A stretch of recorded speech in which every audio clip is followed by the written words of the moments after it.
I know what you're thinking. Isabella Rossi's voice cut through the electric hum of the Thorn Tech auditorium like a blade through silk. 300 of Silicon Valley's most brilliant minds fell silent, their faces bathed in the blue glow of the massive screen behind her. On that screen, displayed in stark clinical detail, were the psychological profiles of everyone in the room, their deepest fears, their hidden desires, their most carefully guarded secrets. But it was the profile at the center that made the temperature in the room drop 10 degrees. Alexander Thornton, CEO and founder of Thorn Tech, sat frozen in the front row as his own psychological data sprawled across the screen like an autopsy report. Childhood trauma indices, attachment disorder patterns, and there, in brutal black text, subject exhibits pathological fear of abandonment stemming from maternal suicide at age 12. Isabella's dark eyes found his across the sea of stunned faces. You're thinking that a girl like me, a nobody from Oakland, a charity case with student loans that could buy a house, has no right to expose you like this. Her voice carried the slight roughness of someone who'd grown up shouting to be heard. You're thinking about the 17 different ways you could destroy my career before I finish this sentence. Alexander's jaw tightened imperceptibly.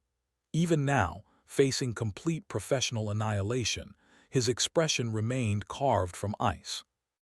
But mostly, Isabella continued, her voice dropping to barely above a whisper that somehow carried to every corner of the auditorium, you're thinking about your mother, about Dr. Sarah Thornton, who died because someone used her psychological vulnerabilities against her, just like your AI is designed to do to millions of people. The silence stretched taut as a wire. Someone in the back row coughed nervously. A phone buzzed and was quickly silenced. Alexander rose slowly from his seat, his movements precise and controlled. At 6'2" in his perfectly tailored Tom Ford suit, he should have been intimidating.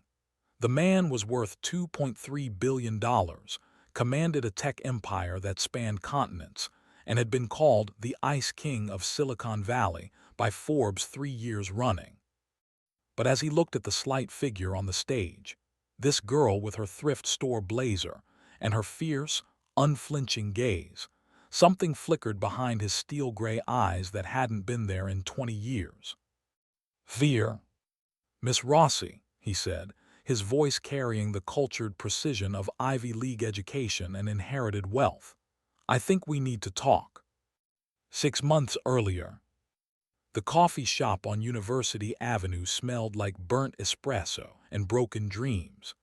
Isabella hunched over her laptop in the corner booth, the same spot she'd claimed every morning for the past 3 months. Her fingers flew across the keyboard, switching between 3 different windows. Her Stanford graduate thesis on therapeutic AI applications, her online tutoring portal where she charged $20 an hour to help undergrads with their psychology assignments, and the job board where she'd applied to 47 internships in the past week. 47 rejections. Not even form letters anymore, just the digital equivalent of silence. Her phone buzzed against the scarred wooden table. Another text from Mrs. Chen, her landlord. "Rent was due yesterday. Don't make me call your references." Isabella's stomach clenched. She glanced at her bank balance, $127.43. Rent was $1,200. She had exactly 4 days to come up with the difference, or she'd be back to sleeping in her car. Rough morning. Isabella looked up to find Maya Williams sliding into the seat across from her, designer handbag hitting the table with a soft thud that probably cost more than Isabella's entire monthly budget. Maya was her best friend from undergrad, back when Isabella had still believed that working 3 jobs and maintaining a 4 GPA would be enough to level the playing field. "Define rough," Isabella said, closing her laptop with perhaps more force than necessary. "If by rough you mean I'm about to become San Francisco's most educated homeless person, then yeah, peachy." Maya winced. They'd had this conversation before, Maya offering to lend money, Isabella refusing, both of them pretending it wasn't slowly eroding their friendship. Maya came from the kind of family that owned summer homes in the Hamptons.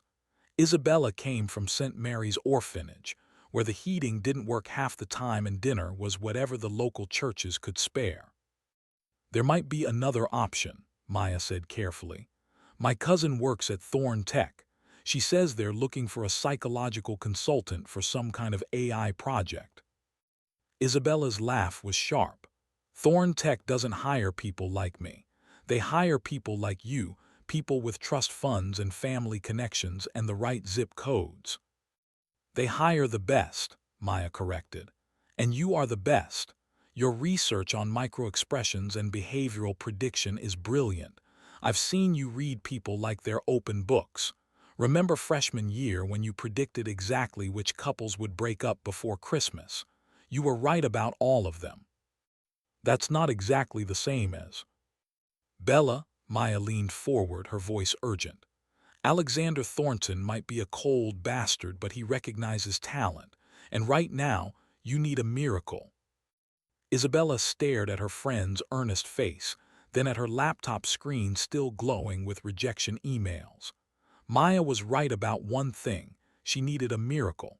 The question was whether she was desperate enough to walk into the lion's den to find one. What kind of AI project? She asked finally. Maya's smile was triumphant. The kind that could change the world, or destroy it, depends on who's asking. Thorn Tech's headquarters rose from the heart of Silicon Valley like a monument to digital ambition. Glass and steel twisted 30 stories into the California sky, each floor buzzing with the kind of innovation that either revolutionized industries or crashed them entirely. Isabella stood on the sidewalk outside, tugging at the jacket she'd borrowed from Maya. It was too tight across the shoulders and too expensive for her comfort, but it was the only thing in her closet that looked remotely professional enough for this place. Her phone buzzed, a text from Maya, "You've got this. Remember, they need you more than you need them." Isabella almost laughed at the absurdity. She was about to interview for an unpaid internship at a company that probably spent more on catered lunches than she'd seen in her entire life. But Maya was right about one thing. Isabella had something money couldn't buy. She could read people, understand their motivations and fears, predict their behavior with an accuracy that sometimes scared even her. It was a skill she developed the hard way. When you grow up in a group home where the wrong word to the wrong person could mean sleeping hungry or worse, you learn to read the room. You learn to spot the lies people tell themselves, the cracks in their carefully constructed facades. You learn that everyone has a story they're desperate to hide. Even billionaire CEOs. The Thorn Tech lobby was all marble and minimalism, designed to intimidate.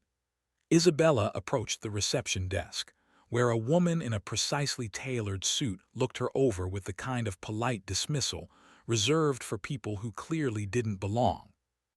"Isabella Rossi," she said, lifting her chin. "I have an interview with Mr. Thornton." The receptionist's perfectly plucked eyebrows rose fractionally. "Mr. Thornton is conducting interviews personally." Her tone suggested this was roughly as likely as the Pope showing up to flip burgers. Isabella's research had told her everything Google could reveal about Alexander Thornton.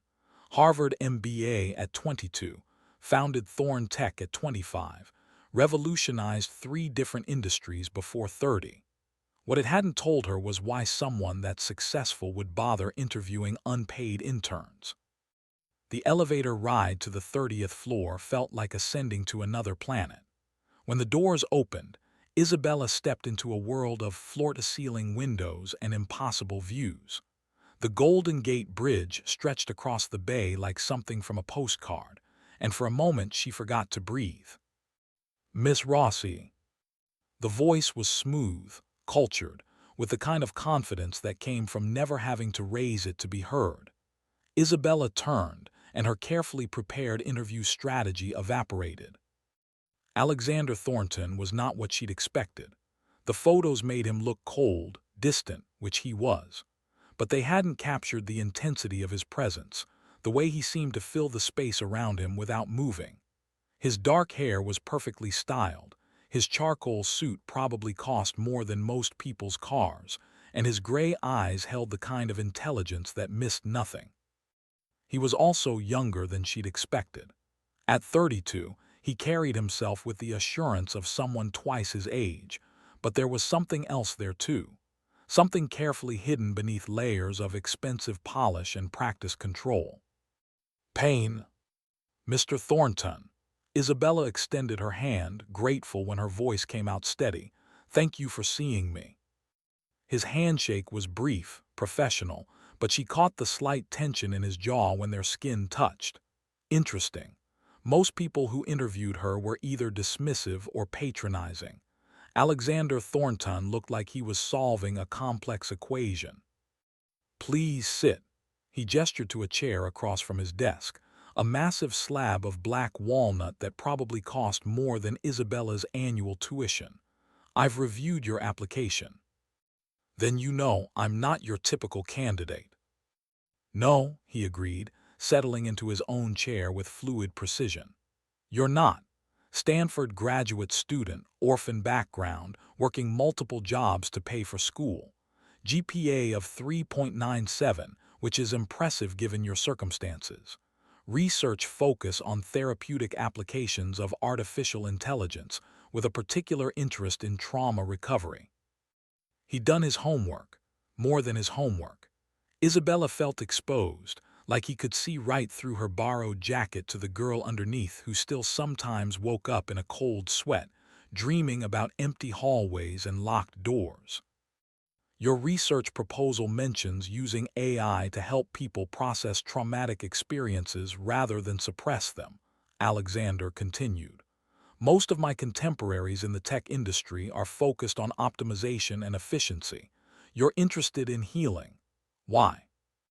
The question landed like a physical blow.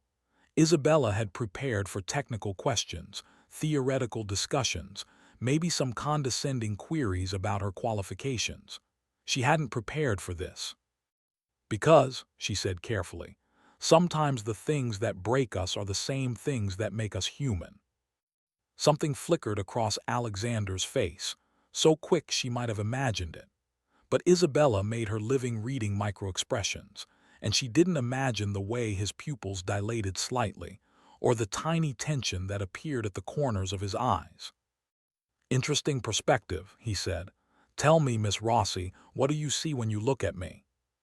The question hung in the air between them. This was it, Isabella realized. This wasn't really an interview. This was a test. He wanted to see if she could do what her application claimed, read people like open books. Isabella studied his face, taking in the perfect posture, the expensive watch, the way his fingers rested precisely parallel on the desk's surface. But it was what lay beneath that made her breath catch. I see someone who's very, very good at pretending, she said finally. You've built all this, she gestured at the office, the view, the empire visible through the windows, to prove something. But not to the world, to yourself. You're afraid that if you stop achieving, stop building, stop controlling everything around you, you'll have to face whatever it is you're running from.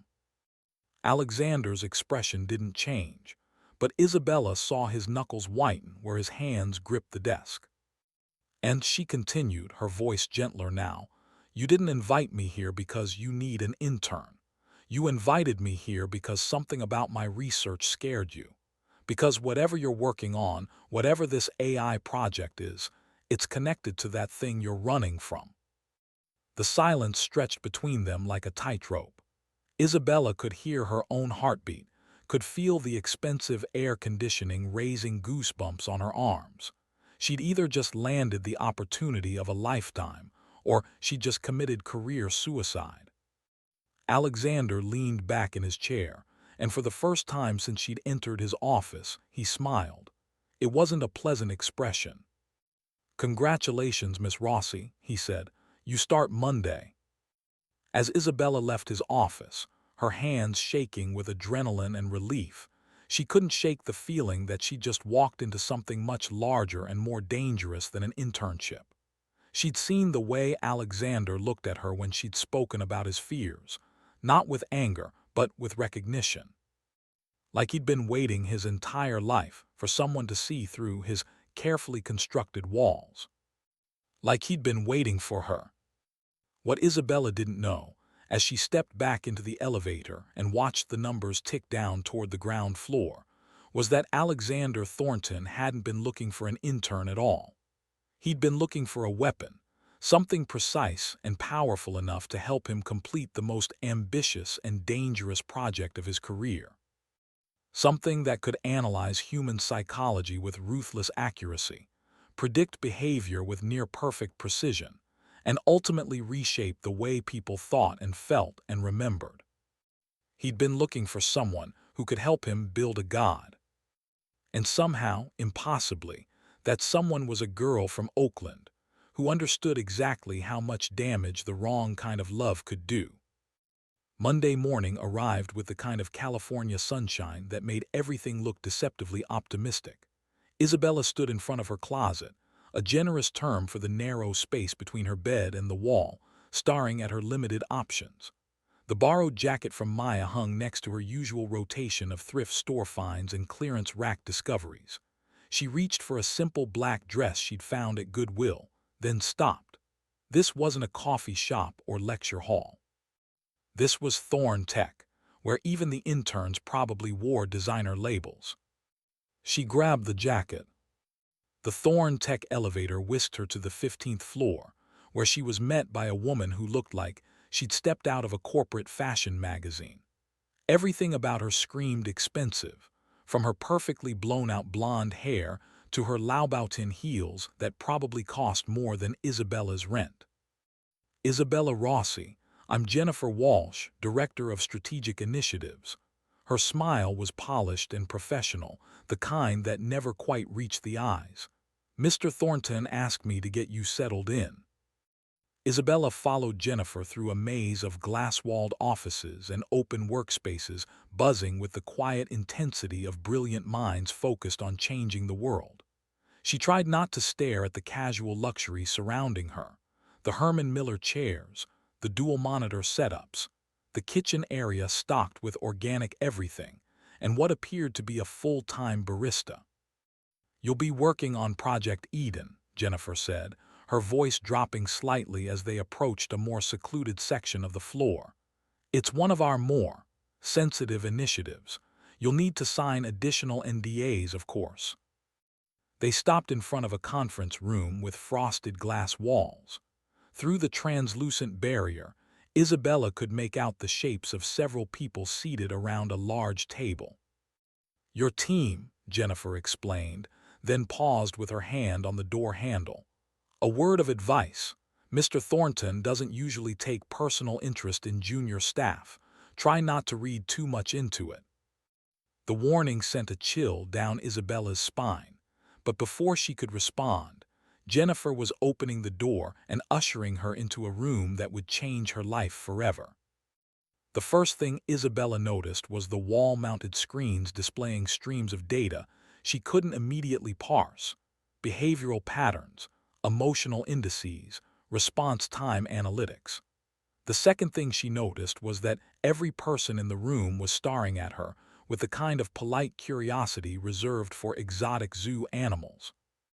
Everyone, meet Isabella Rossi, Jennifer announced.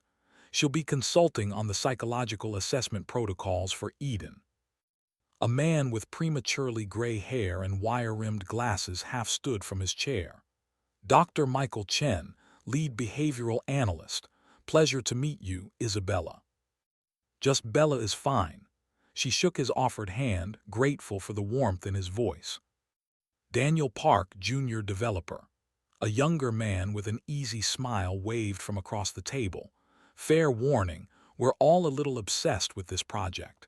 It tends to consume your life if you let it. What exactly is Eden? Isabella asked, settling into the empty chair Jennifer indicated. The room fell silent. Dr. Chen glanced toward the frosted glass wall as if checking for eavesdroppers. Daniel shifted uncomfortably in his seat. That's complicated, Dr. Chen said finally. Maybe it's better if you see for yourself."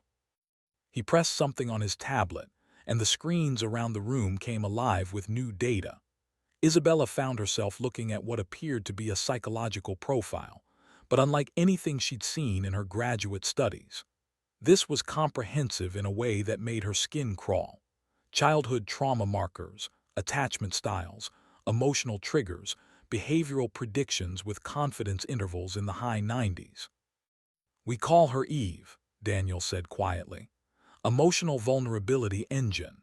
She can analyze a person's psychological makeup from minimal input data, social media posts, purchase patterns, even speech cadence and micro-expressions during a brief video call." Isabella felt her coffee turn to acid in her stomach. What kind of input data? "Anything digital," Dr. Chen explained. "Text messages, email patterns, online browsing history. Eve can build a comprehensive psychological profile from surprisingly small data sets. The accuracy rates are unprecedented." "And what do you do with these profiles?" The silence stretched uncomfortably. Isabella looked around the table, nodding the way Daniel avoided her eyes, the tension in Dr. Chen's shoulders, the careful neutrality of everyone's expressions. "We optimize outcomes," Jennifer said from behind her. Isabella hadn't heard her approach. "Eve can predict with 94% accuracy how someone will respond to specific stimuli. Marketing messages, therapeutic interventions, educational methodologies, the applications are limitless." Isabella's graduate training kicked in, and suddenly the room felt smaller. "You're talking about manipulation." "We're talking about efficiency," Jennifer corrected smoothly. "If we know exactly what motivates someone, what comforts them, what triggers their defensive responses, we can tailor our approach accordingly. Therapy becomes more effective, education becomes more personalized, customer service becomes truly customer-centric. By analyzing their psychological vulnerabilities without their consent, by understanding human nature well enough to serve it better." Isabella stood up abruptly, her chair rolling backward. Every instinct she'd developed growing up in the system was screaming danger. She'd seen what happened when adults decided they knew what was best for vulnerable people. She'd lived through the consequences of that kind of thinking. "I need some air," she said, heading for the door. "Isabella," Dr. Chen started. "I need some air," she repeated firmly and walked out. The elevator ride to the lobby felt like descending from an aircraft, pressure building in her ears, reality shifting with each passing floor. She pushed through the glass doors onto the sidewalk, gulping the smoggy San Francisco air like it was oxygen after drowning. Her phone buzzed, a text from an unknown number, "Parking level B3, now." Isabella stared at the message. Only one person at Thorn Tech would text her directly, and only one person would assume she'd follow cryptic instructions without question. She should get in her car and drive away. She'd go back to her coffee shop and her tutoring jobs and her safe, small life, where the biggest moral dilemma was whether to help someone cheat on their psychology homework. Instead, she found herself walking back into the building. The parking garage was dimly lit and smelled faintly of concrete and expensive cars. Isabella found Alexander Thornton standing next to a midnight blue Tesla Model S, his hands in his pockets, looking nothing like the polished CEO from their interview. His suit jacket was gone, his tie loosened, his perfectly styled hair slightly mussed as if he'd been running his hands through it. "You lasted 43 minutes, he said without preamble. "I had money on an hour." "You were betting on how long I'd stay." Isabella's voice came out sharper than she intended. "I was betting on whether you'd stay at all. The fact that you came down here instead of leaving suggests I chose the right person." Isabella crossed her arms. "The right person for what, exactly? Because if you're looking for someone to help you build a psychological surveillance system, you picked wrong." Alexander studied her for a long moment, and Isabella had the unsettling feeling he was seeing straight through her defenses to the frightened girl underneath. The one who still woke up sometimes thinking she was back in the group home, still small and powerless, and at the mercy of adults who claimed to know what was best. My mother was Dr. Sarah Thornton, he said finally. Brilliant neurochemist, groundbreaking researcher, loving parent. When I was 12, she was accused of academic fraud by a colleague who wanted her research for himself. He knew exactly which psychological buttons to push. Her imposter syndrome, her perfectionism, her deep-seated fear that she wasn't worthy of her success. Isabella felt her anger wavering. There was something raw in Alexander's voice, something that spoke to every abandonment she'd ever experienced. The accusations were false, he continued. We proved it eventually, but by then it was too late. The psychological manipulation had done its work. She killed herself rather than face what she believed was inevitable professional destruction. I'm sorry, Isabella said quietly, but that doesn't justify. Doesn't it? Alexander stepped closer, and Isabella caught the scent of expensive cologne mixed with something else, grief, maybe, or rage held under tight control. She died because someone weaponized her psychology against her. How many other brilliant, vulnerable people are destroyed the same way? How many could we save if we understood human psychology well enough to protect them from manipulation? By manipulating them ourselves. By making manipulation impossible. Eve doesn't just analyze psychological vulnerabilities, she can eliminate them. She can identify the trauma patterns, the cognitive distortions, the emotional triggers that make people susceptible to psychological attacks and help them develop immunity. Isabella stared at him. You want to delete people's trauma. I want to free them from it. My mother died because she couldn't overcome the psychological scars that made her vulnerable. Imagine a world where those scars couldn't be used against people, where someone's painful past couldn't be weaponized by predators. For a moment, Isabella could almost see it, the seductive logic of Alexander's vision. A world without psychological vulnerability, without the kind of manipulation that had probably shaped both their childhoods in different ways. It sounded almost merciful. Then her training reasserted itself. Those scars aren't just vulnerabilities, she said. They're part of what makes us human. Empathy, compassion, the ability to connect with other people's pain, it all comes from our own wounds. You can't just delete the parts of people that make them inconvenient. Alexander's jaw tightened. So you'd rather leave them defenseless? I'd rather help them heal. There's a difference between healing and erasure. Is there? When the healing never comes. When the wound just keeps bleeding year after year until it destroys everything good in their life. The question hung between them like a challenge. Isabella realized they weren't just talking about his mother anymore. They were talking about him. About the 12-year-old boy who'd lost the most important person in his world to forces he couldn't control or understand. Alexander, she said gently, using his first name for the first time. What happened to your mother was tragic, but the answer isn't to turn people into emotional robots. It's to teach them that their scars can be sources of strength, not just vulnerability. Pretty words, he said, but his voice had lost some of its edge. Can you prove them? Isabella looked at this man, brilliant, wounded, dangerous in his certainty, and made a decision that would haunt them both. Give me access to Eve, she said. Let me show you what real healing looks like. Alexander smiled, and for the first time since she'd met him, it reached his eyes. I was hoping you'd say that.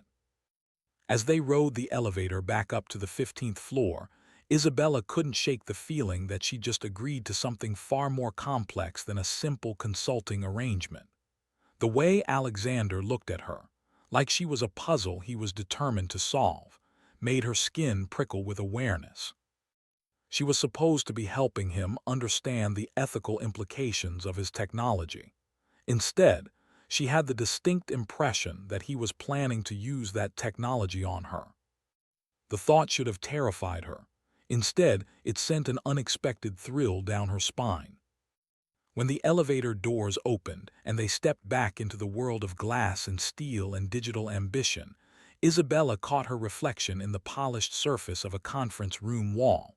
She looked different somehow, older, more dangerous, like someone who was about to change the world or destroy it. She thought of Maya's words from the coffee shop. It could change the world or destroy it. Depends on who's asking.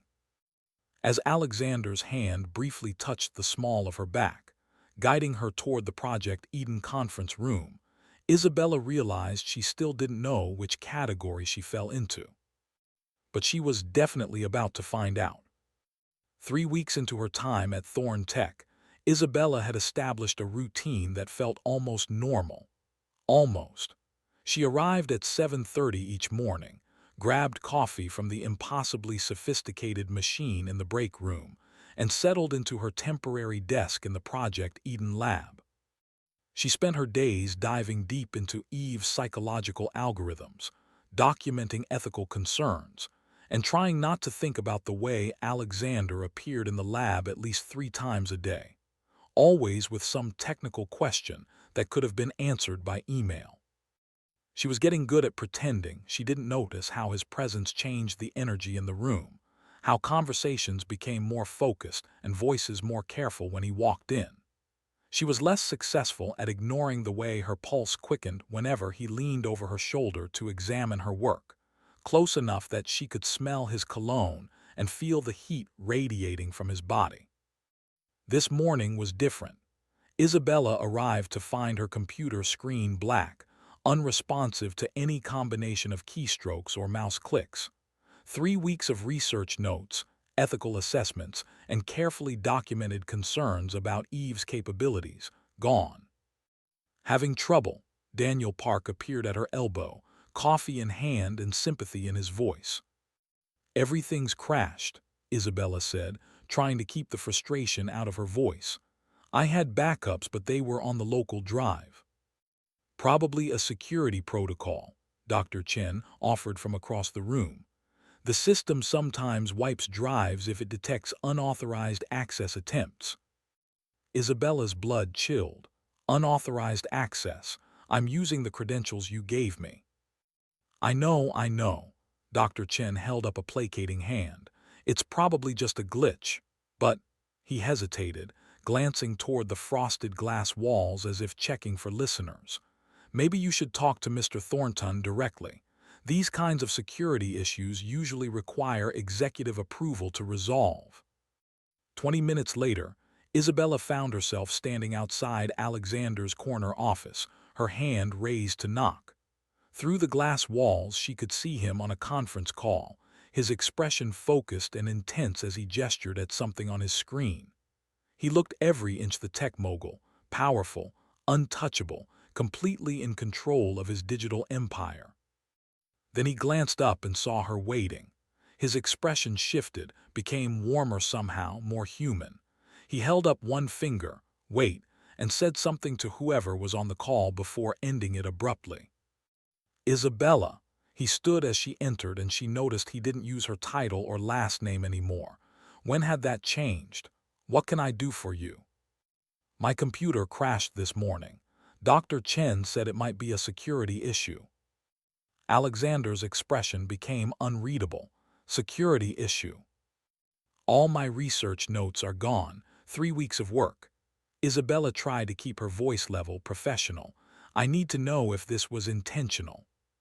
For a long moment, Alexander said nothing. Then he moved around his desk to stand closer to her, and Isabella caught that familiar scent, expensive cologne and something else, something uniquely him. "It wasn't intentional," he said finally, "but it also wasn't an accident." Isabella felt the floor shift beneath her feet. "What does that mean?" "It means someone tried to hack into your files last night. Our security system detected the intrusion and implemented emergency protocols, including data destruction to prevent theft." "Who would want to hack my files?" Alexander's jaw tightened almost imperceptibly. "Industrial espionage is common in Silicon Valley. Our competitors would pay well for insights into Project Eden." Something in his tone didn't ring true, but before Isabella could probe further, he was moving toward the door. "Come on," he said. "I have something that might help with your research." Isabella followed him down a corridor she'd never seen before, past offices with names she recognized from tech journals and innovation magazines. Alexander's access card opened door after door, leading them deeper into the heart of Thorn Tech's operations. "Where are we going?" "My private lab," Alexander said without turning around. "Some of Eve's more advanced capabilities aren't ready for general access yet." They stopped in front of an unmarked door. Alexander pressed his palm to a scanner, leaned forward for retinal identification, then typed a complex code into a keypad. The level of security made Isabella's skin crawl. "Paranoid much?" she asked. "Careful," Alexander corrected. "There's a difference." The door opened onto a space that took Isabella's breath away. If the main Project Eden lab was impressive, this was revolutionary. Wall-to-wall screens displayed psychological data more complex than anything she'd seen in graduate school. Real-time brain scan imagery rotated beside behavioral prediction models, emotional mapping algorithms, and what appeared to be a live feed of someone's psychological profile being constructed in real time. "My God," Isabella whispered, "what is this place?" "This is Eve in her full form," Alexander said, and there was something like pride in his voice. "What you've been working with is maybe 10% of her capabilities." Isabella moved deeper into the lab, her academic mind racing to process what she was seeing. This wasn't just psychological analysis. This was psychological reconstruction. Eve could apparently not only identify trauma patterns and emotional vulnerabilities, but actually simulate different psychological interventions and predict their outcomes with startling precision. "Alexander," she said slowly, "this is incredible. The therapeutic applications alone could revolutionize mental health treatment, but why keep it secret? Why limit access to?" She stopped talking as the implications hit her. "You're not just analyzing people," she said, turning to face him. "You're testing on them. Those profiles, those real-time feeds, those are real people, aren't they? People who don't know they're being analyzed." Alexander's expression didn't change. "Research requires data. Informed consent requires. Informed consent requires people to understand what they're consenting to. How do you explain something like Eve to someone who's never seen technology like this? How do you get permission to analyze psychological patterns that the subjects themselves aren't consciously aware of?" Isabella felt anger rising in her chest, but beneath it was something else: disappointment. She'd begun to believe that Alexander might be different, that his vision for Eve might be genuinely altruistic despite its ethical problems. "So you just decided for them," she said. "You decided that your research was more important than their privacy, their autonomy, their right to make their own choices about their psychological data." "I decided that helping them was more important than protocol." "By violating their trust. By giving them tools they didn't know they needed." Alexander's controlled facade cracked slightly, revealing the passionate intensity underneath. "Do you want to see what Eve can really do? Do you want to see why this matters?" Without waiting for an answer, he moved to one of the central consoles and began typing rapidly. The screens around them shifted, displaying a new set of data. "Subject 347, Alexander said. 26-year-old female, history of childhood trauma, patterns consistent with complex PTSD. She's been in traditional therapy for 8 years with minimal progress." Isabella found herself looking at a psychological profile so detailed it made her uncomfortable. Trauma markers, attachment patterns, behavioral triggers, everything laid out with clinical precision. "Last month, we began implementing Eve's recommendations for therapeutic intervention. Targeted exposure therapy based on her specific neurological patterns, cognitive restructuring tailored to her exact thought distortions, medication adjustments calculated to optimize her brain chemistry. The data streams shifted, showing before and after psychological assessments. The improvement was dramatic, anxiety levels down by 60%, depression indicators improved across all metrics, social functioning scores approaching normal ranges. She doesn't know about Eve, Alexander continued. Her therapist doesn't know about Eve, but her life is fundamentally better because Eve exists. Isabella stared at the data, her academic training warring with her ethical convictions. The results were undeniably impressive, but what happens when she finds out? She asked quietly. What happens when she discovers that her recovery was orchestrated by an AI system that analyzed her without permission? Do you think that might trigger some trust issues for someone with her psychological history? Alexander's hand stilled on the keyboard. She'll never find out. You hope she'll never find out. There's a difference. They stood in silence for a long moment, surrounded by screens full of other people's secrets. Other people's pain transformed into data points and probability matrices. Isabella felt overwhelmed by the scope of it, the power, the potential for good, the potential for catastrophic abuse. I need some air, she said finally. Isabella, I need some air, she repeated, heading for the door. But Alexander was faster.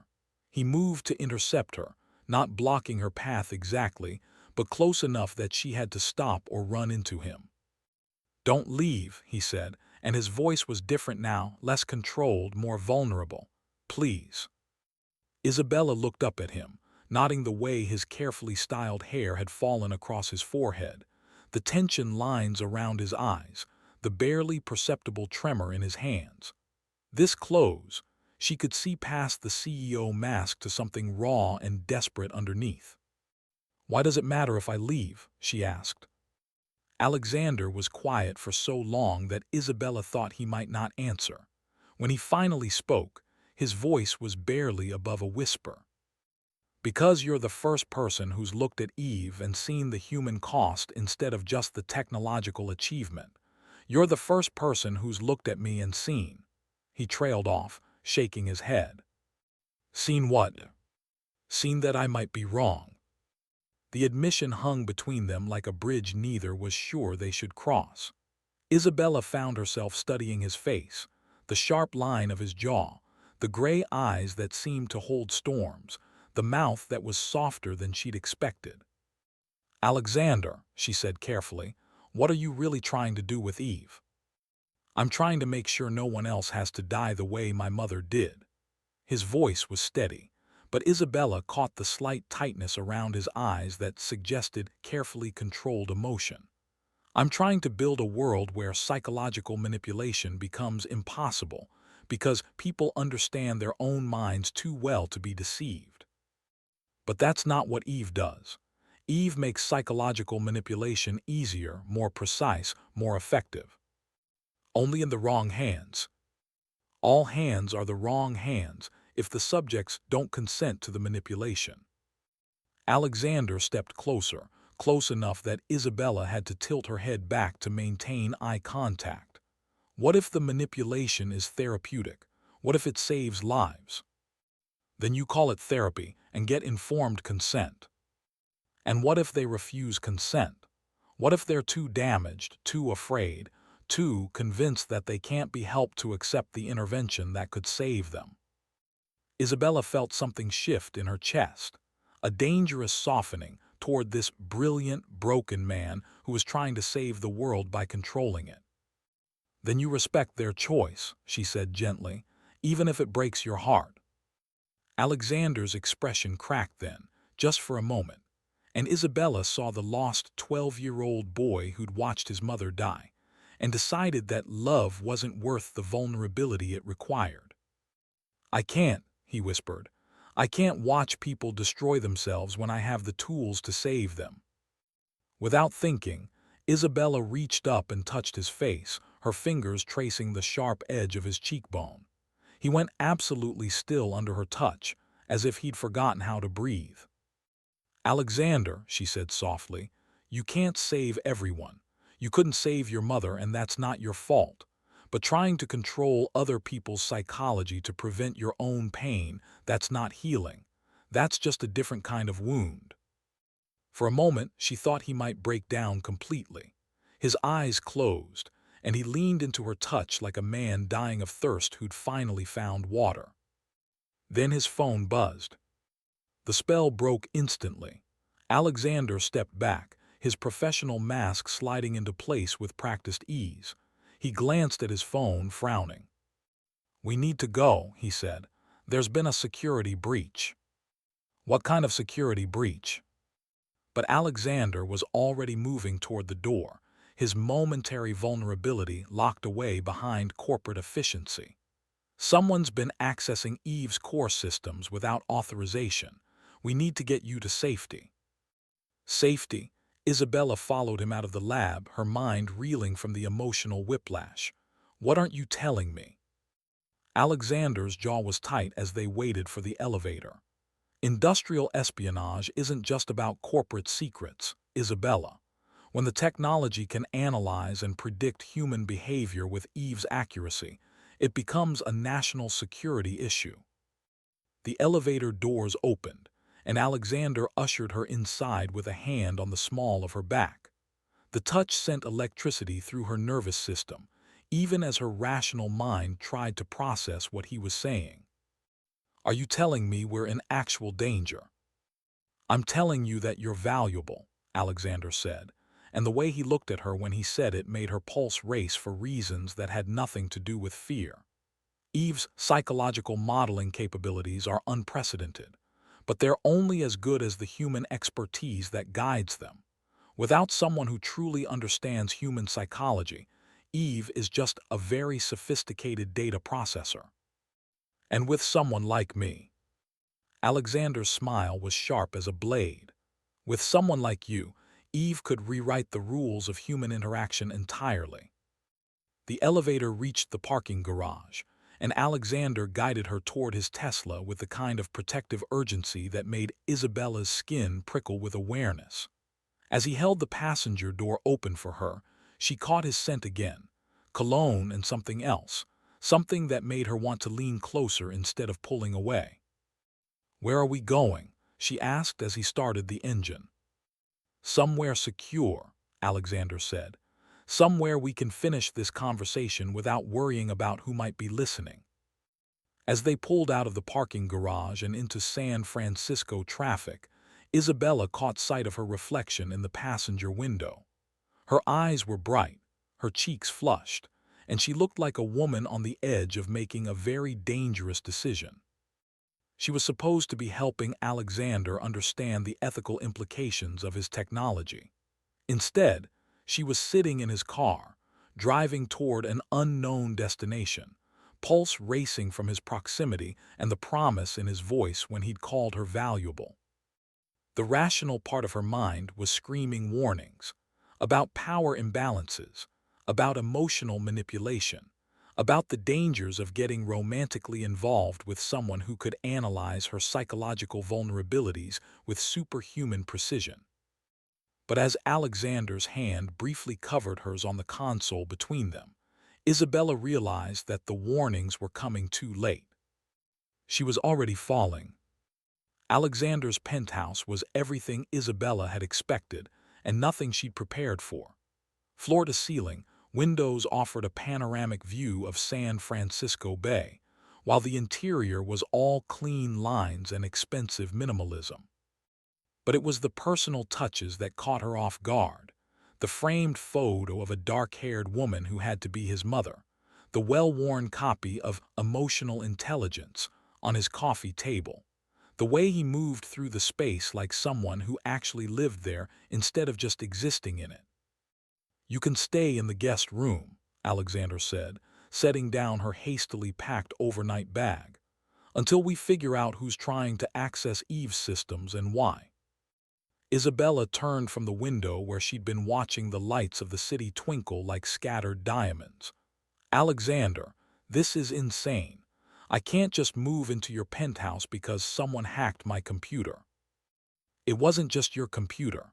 Alexander's voice was tight with controlled tension. Someone accessed your personal files, your academic records, your financial information. They know where you live, where you go to school, probably where you grew up. The casual mention of her background made Isabella's stomach clench. Her childhood at St. Mary's wasn't exactly a secret, but it wasn't something she advertised either. The idea of strangers digging through those records, analyzing her vulnerabilities, made her feel exposed in a way that had nothing to do with the glass walls surrounding them. "How do you know all this?" she asked. Alexander hesitated, and in that moment of silence, Isabella felt something cold settle in her chest. "Alexander, how do you know what information they accessed?" "Because," he said carefully, "I have monitoring systems in place for all Project Eden personnel." "Monitoring systems." Isabella's voice was dangerously quiet. "You've been spying on me. I've been protecting you. Without my knowledge, without my consent." Isabella felt anger rising like bile in her throat. Just like Eve, just like everything else you do, you decide what people need to know and what they don't, what's good for them and what isn't. "Isabella, how long?" she demanded. "How long have you been monitoring me?" Alexander's jaw tightened. "Since before I hired you." The admission hit Isabella like a physical blow. She sank into one of his ridiculously expensive chairs, her mind reeling. "You researched me. You knew about my background, my financial situation, my psychological profile before you ever met me." "Yes." "The internship, the interview, everything. It was all orchestrated." "Yes."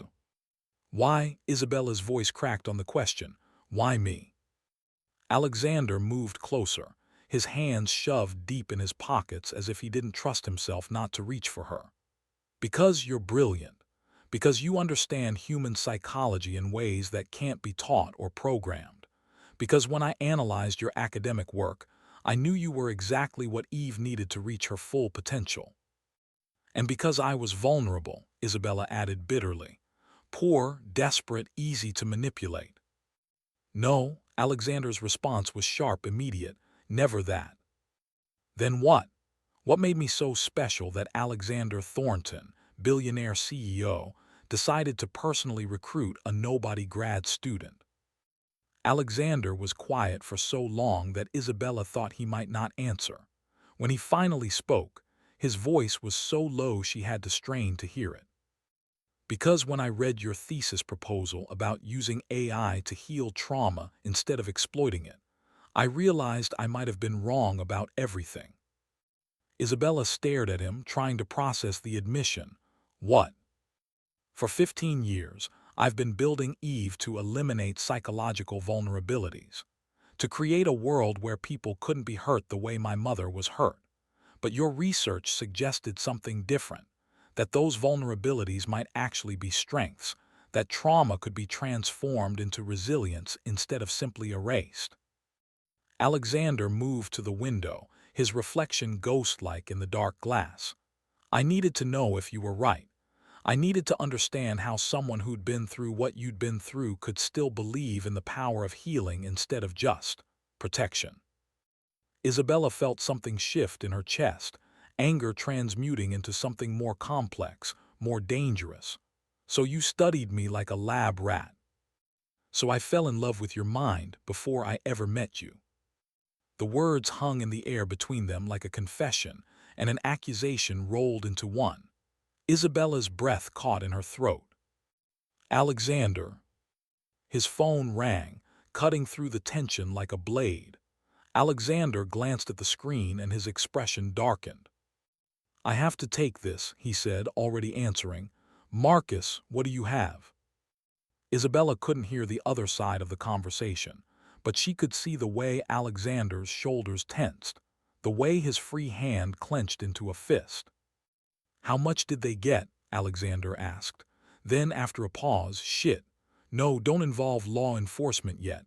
I need to understand the scope first." He ended the call and turned back to Isabella, his expression grim. "What is it?" she asked. Someone's been selling Eve's psychological profiles on the dark web. Complete personality assessments, behavioral predictions, emotional manipulation guides, all based on non-consensual analysis. Isabella felt the blood drain from her face. How many people? Thousands, maybe tens of thousands. The breach has been ongoing for months. My God! Isabella stood up abruptly, packing to the window. Do you understand what this means? People's most private psychological information is being sold to the highest bidder. Stalkers, abusers, political operatives. Anyone with enough money can buy a roadmap to manipulating someone's deepest vulnerabilities. I know. Do you? Isabella spun to face him. Because this is exactly what I warned you about. This is why consent matters, why transparency matters. You built a system so powerful that it was inevitable someone would find a way to weaponize it. We're going to find whoever's responsible. You are responsible. Isabella's voice cracked with fury and anguish. You created this technology. You decided to analyze people without their permission. You opened this Pandora's box, and now thousands of people are going to pay the price. Alexander's composure finally cracked. I was trying to help them. By violating their privacy, by turning their psychological vulnerabilities into data points. You can't help people by treating them like objects to be optimized. Then what would you have me do? Alexander's voice rose to match hers. Watch them suffer. Watch them make the same mistakes over and over again. Watch them destroy themselves when I have the tools to save them. Yes, Isabella shouted.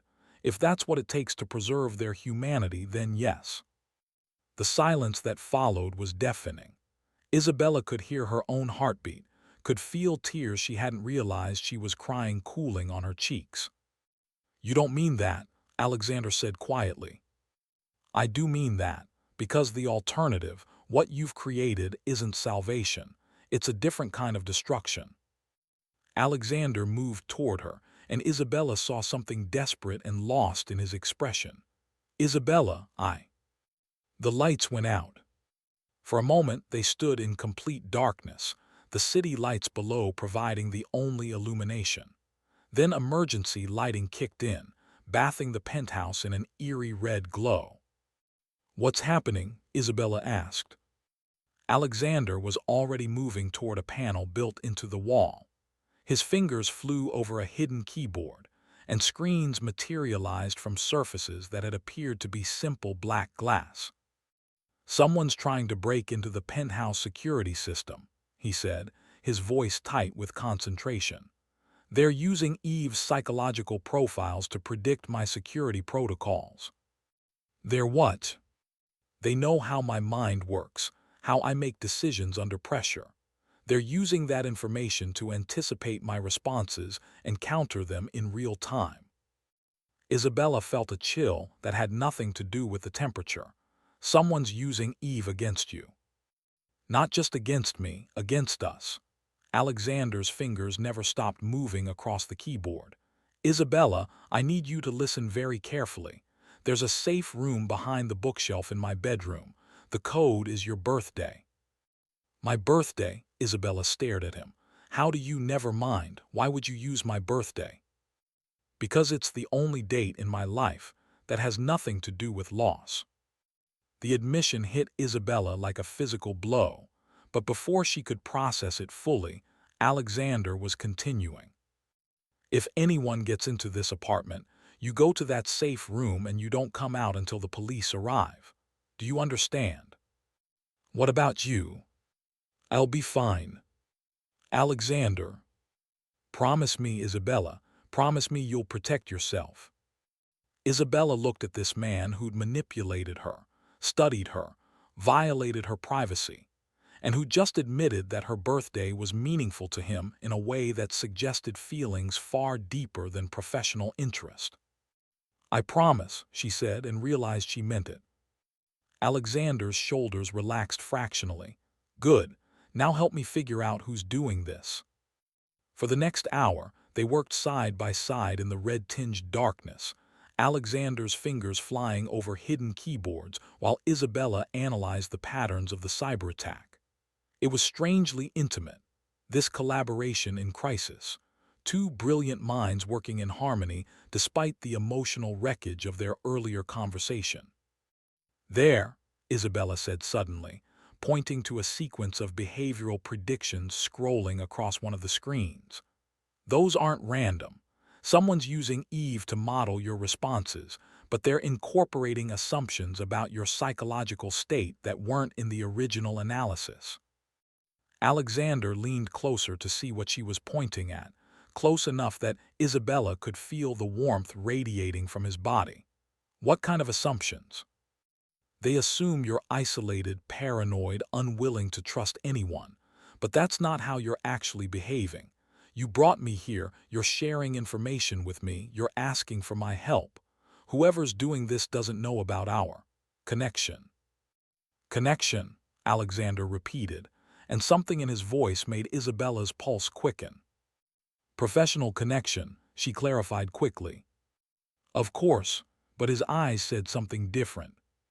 Isabella forced herself to focus on the screens. "If we can exploit that blind spot, make them think you're responding according to their psychological model when you're actually doing something else, we can trace the attack back to its source." Alexander's smile was sharp with predatory satisfaction. "Brilliant." Working together, they crafted a response that appeared to follow Alexander's predicted behavioral patterns while actually laying a digital trap for their attackers. It was like psychological warfare conducted through code, and Isabella found herself grudgingly impressed by the elegance of the strategy. "Got them," Alexander said finally. "The attack's coming from inside Thorn Tech." Isabella's blood went cold. Someone at the company. More than someone. This level of access, this depth of knowledge about Eve's capabilities, it has to be someone in the inner circle. "One of my teammates." Alexander's expression was grim as he pulled up personnel files on his screens. "Dr. Chen has gambling debts. Daniel Park's sister needs expensive medical treatment. Jennifer Walsh. Jennifer Walsh doesn't need money." "Then why would she?" "Because she thinks Eve is too dangerous to exist." Alexander's voice was flat. "She's been arguing for months that we should shut down the project." Isabella felt pieces clicking into place. So she decided to make sure it would be shut down by proving how dangerous it really is.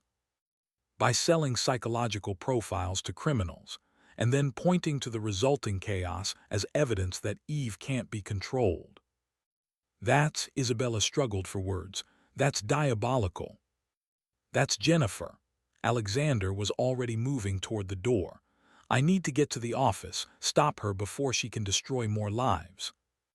"Alexander, wait." Isabella caught his arm. "If she's willing to sell innocent people's psychological profiles to prove a point, what do you think she'll do to you?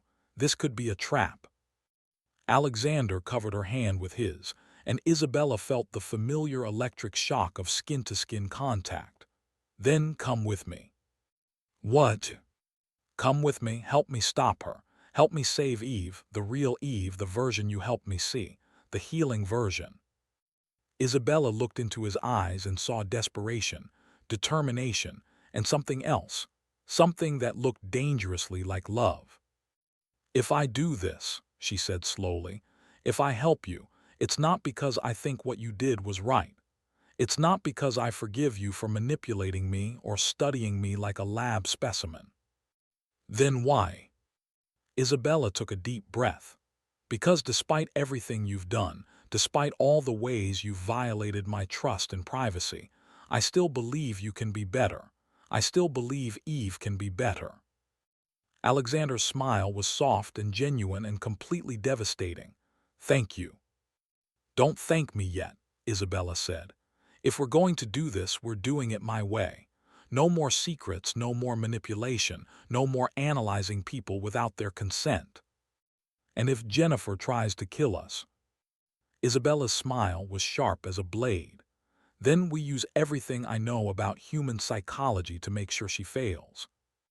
As they prepared to leave the penthouse and walk into what might be a trap, Isabella caught sight of their reflection in the dark windows, two figures standing close together, surrounded by the glow of screens and the promise of danger. She looked like someone who was about to risk everything for love. The thought should have terrified her. Instead, it felt like coming alive. The Thorn Tech building looked different at midnight, less like a temple to innovation and more like a fortress under siege.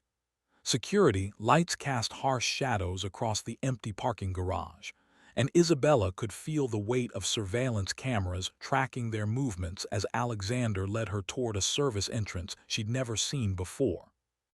Jennifer will have disabled the main security systems, Alexander murmured, pressing his palm to a hidden scanner. But she doesn't know about the secondary protocols. The service elevator carried them to the 28th floor in tense silence. Isabella found herself studying Alexander's profile in the dim lighting, the sharp line of his jaw, the tension around his eyes, the way his hands remained perfectly steady despite everything falling apart around them. "Are you sure about this?" she asked as the elevator doors opened. "No," Alexander admitted, "but I'm sure about you." The 28th floor was Jennifer's domain, executive suites and corner offices that Isabella had never had reason to visit. Now it felt like enemy territory, all shadows and potential ambush points.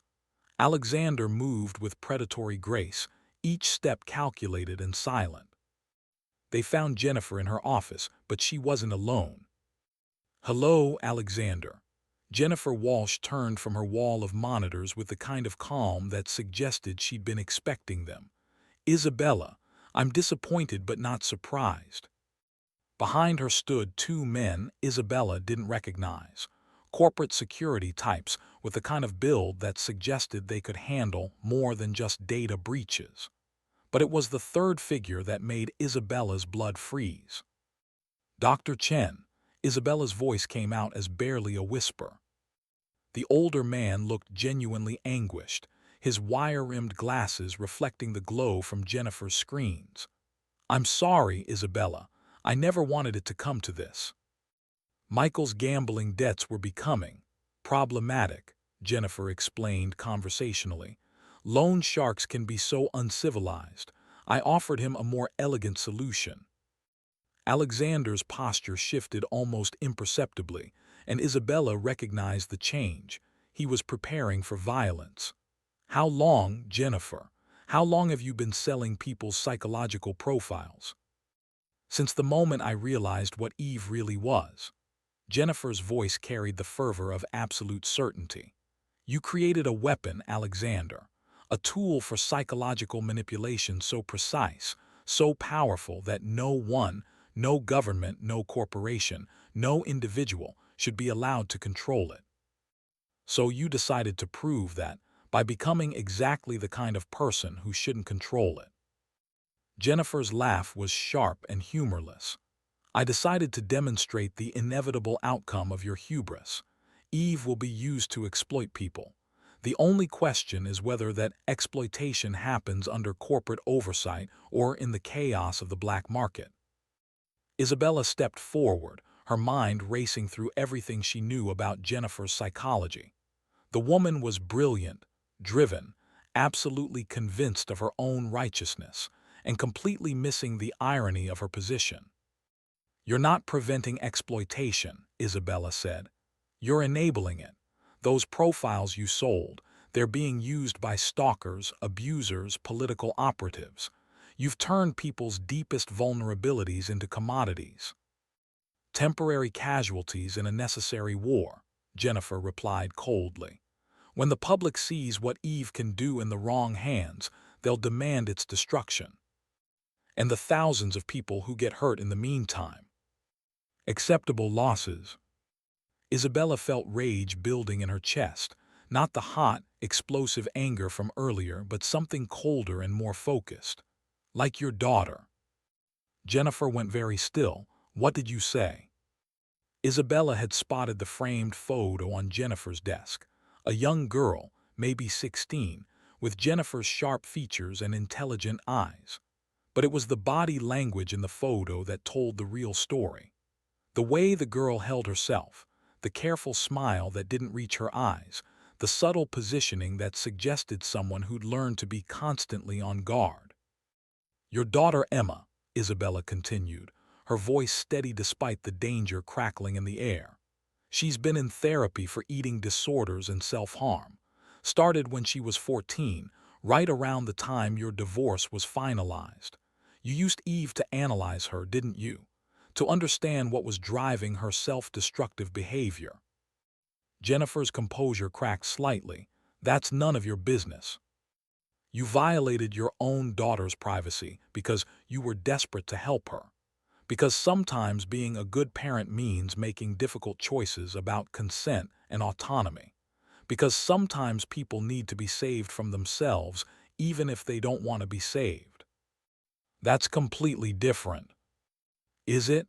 Isabella took another step forward. "Or is it just that when it's someone you love, the ethical calculations suddenly get more complicated?" Jennifer's hand moved toward something on her desk, a gun, Isabella realized with crystalline clarity. But before she could react, Alexander was moving. What happened next unfolded with brutal efficiency. Alexander reached Jennifer just as her hand closed on the weapon, his fingers wrapping around her wrist with enough force to make her gasp. The security guards moved to intervene, but Isabella was already in motion, her understanding of human psychology transforming into tactical advantage. "Stop," she commanded, her voice carrying the kind of authority that bypassed conscious thought. "Dr. Chen, you said you never wanted it to come to this. Prove it. Help us end this without anyone getting hurt." Dr. Chen hesitated, caught between Jennifer's desperation and Isabella's appeal to his better nature. In that moment of uncertainty, Alexander disarmed Jennifer and sent the gun skittering across the floor. "It's over, Jennifer," Alexander said, his voice deadly calm despite the violence that had just erupted. "The FBI is already tracing the dark web sales. Your bank records, your communications, your financial connections to the buyers, it's all there." Jennifer sagged in her chair, the fight draining out of her like air from a punctured balloon.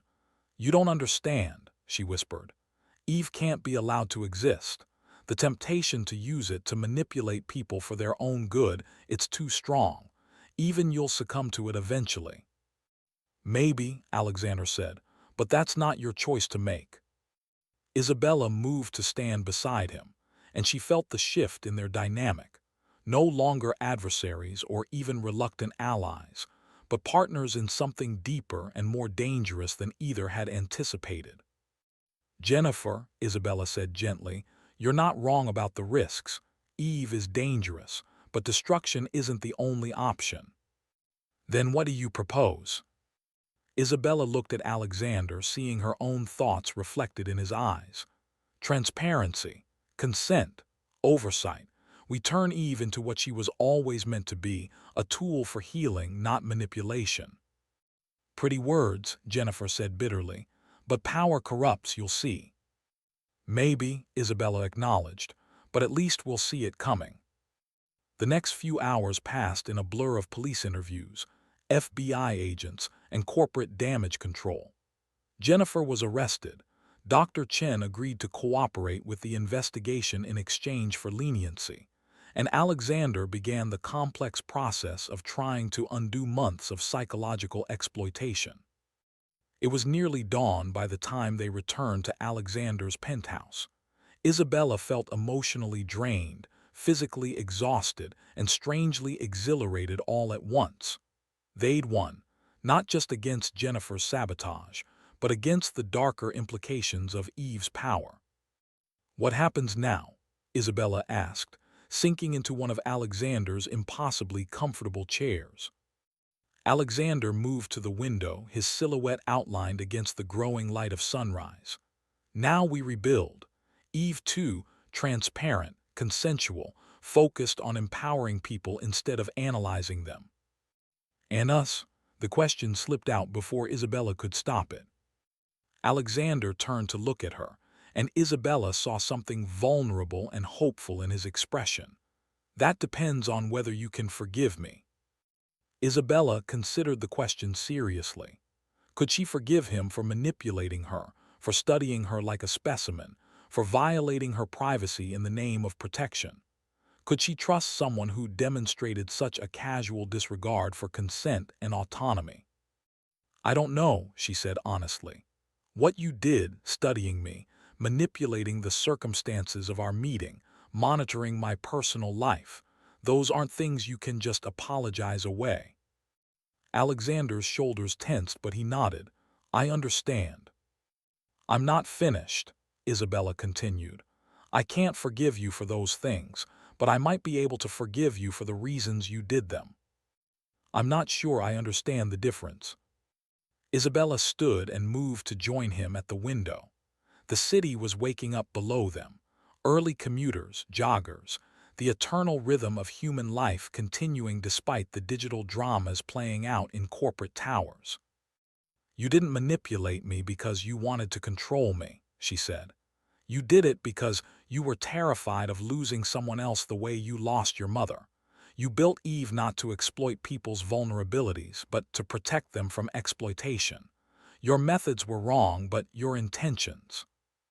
My intentions don't excuse what I did. No, they don't, but they explain it. An explanation is the first step toward change. Alexander was quiet for a long moment. What would change look like? Isabella turned to face him fully, nodding the way the dawn light caught the gray in his eyes, the slight tremor in his hands that suggested he was far less composed than he appeared. It would look like asking permission instead of assuming consent. It would look like transparency instead of manipulation. It would look like trusting people to make their own decisions about their psychological data, even if those decisions aren't optimal. And personally, what would change look like for us? Isabella felt her pulse quicken. The question hung between them like a bridge she could either cross or burn. It would look like honesty, she said finally. Complete honesty.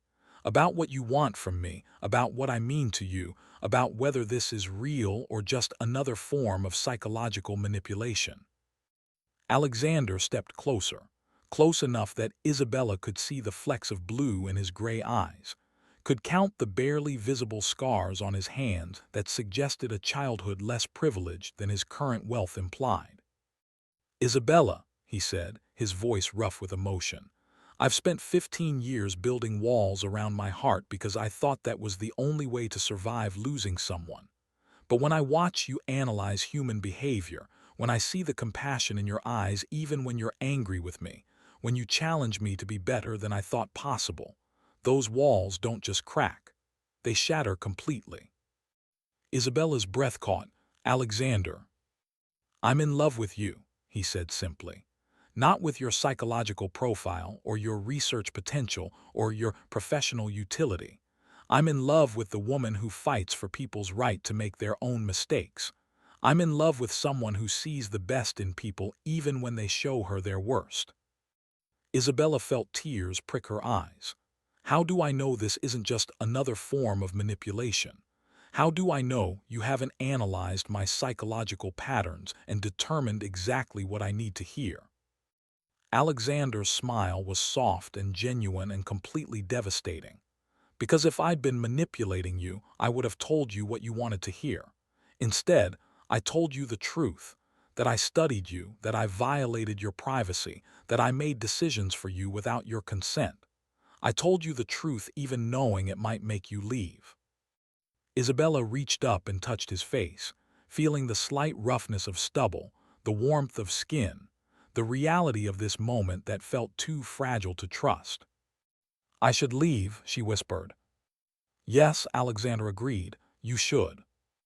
I should go back to my coffee shop and my tutoring jobs and my safe, small life. Yes, I should find someone who respects boundaries and asks permission and doesn't have a history of building psychological weapons. Absolutely. Isabella smiled through her tears, but I'm not going to. Alexander's expression shifted from resignation to hope so quickly it made her heart ache. Why not? Because despite everything you've done, despite all the ways you've hurt me and scared me and violated my trust, you've also shown me what's possible. You've shown me that technology can be used to heal instead of harm, that power can be used to protect instead of exploit. You've shown me that even someone who spent years hiding behind walls can learn to be vulnerable.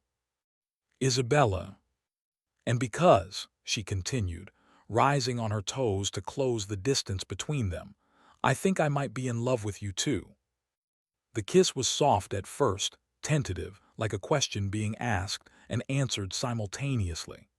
Then Alexander's arms came around her, pulling her closer, and Isabella felt something settle into place, not the desperate passion of people trying to escape their problems, but the steady warmth of two people choosing to face those problems together.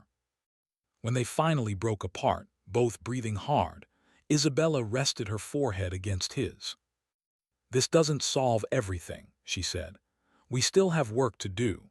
On Eve, on trust, on figuring out how to build something healthy between two people who are really good at psychological analysis. I know, Alexander said, but we'll figure it out together. Isabella smiled, feeling something like peace settle over her for the first time in weeks. Together sounds good. As the sun rose fully over San Francisco Bay, painting the sky in shades of gold and pink, Isabella and Alexander stood wrapped in each other's arms, watching the world wake up to new possibilities. They'd survived corporate espionage, psychological manipulation, and the dangerous intersection of love and power. Now came the harder part, learning to trust each other with their hearts.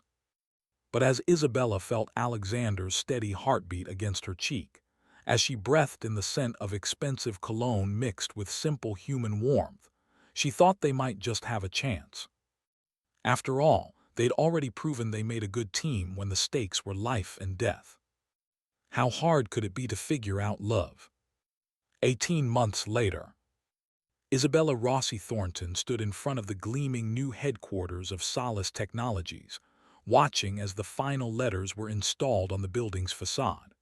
The morning California sun caught the brushed steel lettering, sending scattered rainbows across the sidewalk where a small crowd had gathered to witness the unveiling. Nervous? Alexander's voice was warm against her ear as he appeared beside her, 2 cups of coffee in his hands, one from the expensive machine in their executive suite, one from the corner bodega that Isabella still preferred. Terrified, Isabella admitted, accepting the bodega coffee with a grateful smile. What if we're wrong? What if people don't want transparent AI? What if they prefer the illusion of privacy to the reality of consent? Alexander's hand found hers, their wedding rings catching the light. The platinum band was simple, elegant, and engraved with coordinates, not of where they'd met or where they'd been married, but of St. Mary's Orphanage, the place that had shaped Isabella's understanding of what it meant to be vulnerable and still choose hope. Then we'll have built something beautiful that failed, Alexander said simply, which is better than building something terrible that succeeded. Isabella leaned into his warmth, still marveling at how natural this felt, the casual intimacy, the shared purpose, the way Alexander had learned to offer comfort instead of solutions. Therapy had helped, both individual and couples counseling. Dr. Sarah Martinez had been patient with their unique challenges, guiding them through the complex dynamics of a relationship built on professional collaboration, psychological analysis, and the delicate balance between two people who were very good at reading each other's minds. 5 minutes, Ms. Rossi, called Maya, who traded her designer handbags for a Solace Technologies tablet and the title of Director of Community Relations. She approached with the organized chaos that Isabella had learned to associate with major product launches. It's Dr. Rossi Thornton now, Isabella corrected automatically, though she was smiling. Maya rolled her eyes affectionately. You know I'm never going to remember to use the hyphen. Are you ready for your close-up? Isabella looked through the glass walls of the building at the demonstration space they'd spent months perfecting. Unlike the sterile corporate environment of Thorn Tech, Solace felt warm and human. Comfortable seating areas, natural lighting, and walls lined with testimonials from beta users, people who'd chosen to share their stories of healing with Solace's help. The technology behind those success stories was revolutionary in its simplicity. Solace, supportive optimization for learning, adaptation, and conscious evolution, still analyzed human psychology with incredible precision. But instead of identifying vulnerabilities to exploit, it identified strengths to nurture. Instead of manipulating behavior, it educated users about their own patterns and offered suggestions they could accept or reject. Most importantly, it required explicit, informed consent for every analysis, every insight, every recommendation. "Remember," Alexander said as they walked toward the demonstration area, "we're not trying to convince anyone of anything. We're just showing them what's possible." Isabella squeezed his hand. It had taken months for her to truly trust that Alexander meant what he said about transparency and consent. There had been setbacks, moments when his protective instincts overwhelmed his ethical commitments, times when Isabella had to remind him that good intentions didn't justify questionable methods. But slowly, carefully, they'd built something together that neither could have created alone. The demonstration began with Isabella explaining the philosophical foundation behind Solace, the idea that psychological insight should empower people, not exploit them. She spoke about her childhood at St. Mary's, about learning to read people as a survival skill, about the difference between understanding someone's vulnerabilities and using those vulnerabilities against them. "Traditional AI treats human psychology like a problem to be solved," she said to the audience of journalists, investors, and potential users. "Solace treats it like a story to be understood. Your story, one that you get to tell, edit, and share on your own terms." Alexander's presentation focused on the technical aspects, the breakthrough algorithms that could analyze behavioral patterns without storing personal data, the encryption protocols that ensured user privacy, the transparent reporting that showed exactly what information was being collected and how it was being used. "Every recommendation Solace makes comes with a detailed explanation of the psychological principles behind it," he said, gesturing to a screen showing sample analysis. "Users can dig as deep into the reasoning as they want, or they can simply accept or reject the suggestions. The power always remains with the individual." But it was the testimonials that really sold the vision. Maria Santos, a therapist who'd struggled with burnout until Solace helped her identify and address the perfectionist patterns driving her exhaustion. David Kim, a recent college graduate who'd used Solace to understand his social anxiety and develop healthier communication strategies. Rebecca Walsh, Jennifer's daughter Emma, who'd chosen to participate after her mother's arrest, speaking about how Solace had helped her process her trauma around her mother's actions without forcing her to relive painful memories. "What I love most about Solace," Emma said in her recorded testimonial, "is that it never tells me what to do. It just helps me understand why I do what I do, and then trusts me to make my own choices about what comes next." Isabella felt tears prick her eyes as she watched the recorded message. Emma's recovery had been one of the most meaningful aspects of building Solace, proof that even the darkest situations could become sources of healing and growth. After the public presentation, Isabella found herself in the quiet of her office, looking out at San Francisco Bay. The view was different from Alexander's penthouse, but equally stunning, a reminder of how far they'd both traveled from those first tense encounters in Thorn Tech's sterile conference rooms. A soft knock interrupted her thoughts. Alexander appeared in the doorway, his tie loosened, and his hair slightly mussed from the day's excitement. "How are you feeling?" he asked, settling into the chair across from her desk. "Proud," Isabella said after a moment's consideration. "Terrified, exhausted, hopeful, but mostly proud. Good proud or bad proud? Isabella laughed, recognizing the question from their couple's therapy sessions. Dr. Martinez had helped them learn to differentiate between the pride that came from genuine accomplishment and the pride that masked deeper insecurities. Good proud, she said firmly. We built something that makes people's lives better without making them less human. That's worth being proud of. Alexander smiled, and Isabella felt the familiar flutter in her chest that suggested some feelings would never become routine, no matter how long they were married. There's something I want to show you, he said, producing a tablet from his jacket pocket. Isabella took the device and found herself looking at analytics from Solace's beta testing period, user satisfaction ratings, behavioral improvement metrics, long-term engagement statistics. The numbers were impressive, but what caught her attention were the qualitative feedback comments. For the first time, I understand myself without feeling judged for it. Solace helped me see my anxiety as a protective mechanism instead of a personal failing. I finally have tools to work with my depression instead of against it. My therapist says I've made more progress in 6 months with Solace than in 2 years without it. Isabella scrolled through dozens of similar comments, feeling something warm and bright expanding in her chest. Alexander, she said softly, we actually did it. We turned psychological analysis into healing instead of manipulation. We did, he agreed. Though I think the real test will be what happens as we scale up. Success can be as corrupting as failure. Isabella nodded. They'd built safeguards into Solace's business model, ethical review boards, user advocacy groups, transparent reporting requirements.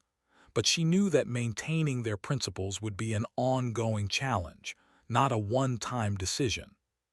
Speaking of scaling up, Alexander continued, Maya wanted me to ask if you've given any more thought to the documentary crew's request.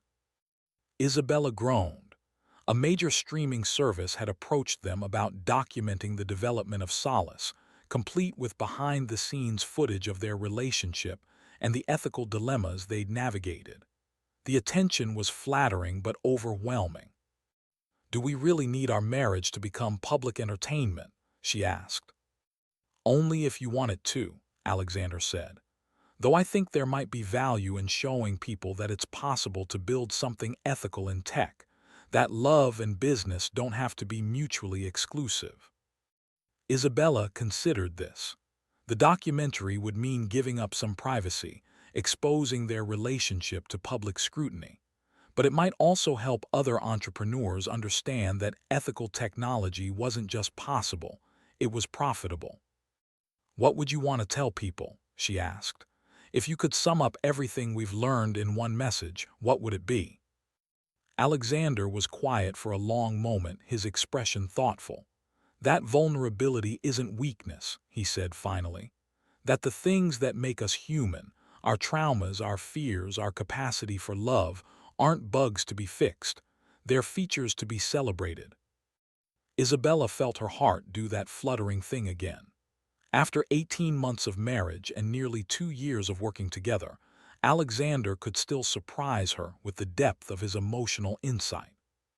Okay, she said, let's do the documentary, but I have conditions. Name them. We tell the whole story, including the parts that make us look bad, including Jennifer's betrayal, including your initial manipulation of our meeting, including every mistake we made along the way. Alexander nodded, agreed. What else? We donate our appearance fees to organizations supporting children in foster care and group homes. If we're going to profit from telling our story, we make sure it helps kids who are facing the same challenges I faced. Done. Anything else? Isabella smiled. We make sure they get good footage of Maya rolling her eyes at us. The people deserve to see that. Alexander laughed, the sound rich and genuine, and completely free of the carefully controlled emotions that had characterized their early interactions. I think that can be arranged. As evening settled over the bay, They walked home together through the streets of San Francisco. Isabella still lived modestly by choice. They'd bought a house in No Valley that was comfortable without being ostentatious, close enough to the office for Isabella to walk when the weather was nice. "Any regrets?" Alexander asked as they paused at a crosswalk. Isabella considered the question seriously. Did she regret the months of uncertainty, the ethical dilemmas, the painful process of learning to trust someone who'd violated her privacy? Did she regret giving up the safety of her small life for the complexity of building something bigger? "Just one," she said as the light changed. Alexander's expression grew concerned. "What?" Isabella grinned. "I regret not charging you more for consulting fees. I was clearly undervaluing my expertise in reading difficult men." Alexander's relieved laughter followed them across the street and up the hill toward home, where they'd continue the work of building a life together. One honest conversation, one ethical decision, one moment of choosing love over fear at a time. 6 months later, Isabella stood in a different location but with the same sense of anticipation. This time, she was in the ballroom of the St. Francis Hotel, accepting the Ethics in Technology Award on behalf of Solace. The room was filled with tech leaders, academic researchers, and advocates for digital rights, people who'd initially been skeptical of any AI system that analyzed human psychology, no matter how transparently. "When I first encountered Alexander Thornton's work," Isabella said into the microphone, "I was convinced that psychological AI was inherently unethical. I believed that any attempt to analyze human behavior without explicit, ongoing consent was a violation of human dignity." She paused, looking out at the audience. Alexander sat at a front table, his expression proud and supportive. Maya was frantically taking notes for the press release. Emma Walsh sat with a group of Solace Beta users, her face bright with the kind of confidence that came from hard-won healing. "I still believe that," Isabella continued. "But I've learned that the answer to unethical technology isn't no technology, it's better technology. Technology that empowers instead of exploits. Technology that asks permission instead of demanding compliance. Technology that treats human psychology as a gift to be honored, not a weakness to be leveraged." The applause was sustained and genuine, but Isabella barely heard it. She was thinking about the girl she'd been 2 years ago, desperate, angry, convinced that people like Alexander Thornton existed only to exploit people like her. That girl couldn't have imagined standing in this ballroom, accepting an award for work that was changing how the tech industry thought about human psychology. But she also couldn't have imagined finding love in the most unlikely place, or learning that even the most damaged people could choose to heal instead of harm. As Isabella returned to her table, Alexander stood to embrace her, and she felt the solid warmth of his arms around her, the steady rhythm of his heartbeat against her cheek. They'd built something beautiful together, not just solace, but a relationship based on mutual respect, transparent communication, and the revolutionary idea that love could coexist with intellectual challenge. "What's next?" Alexander murmured against her ear. Isabella smiled, thinking of the expansion plans they'd been discussing, the research partnerships with universities around the world, the potential applications of ethical AI in education, healthcare, and social services. "Everything," she said, "we change everything." And as they stood together in that ballroom, full of people committed to building a more ethical digital future, Isabella knew they would. After all, they'd already proven that the most powerful algorithm of all was the human heart, complicated, unpredictable, and capable of transforming even the most carefully constructed walls into bridges. Some things, Isabella reflected, were worth the risk of loving. All things, it turned out, were worth the risk of loving well.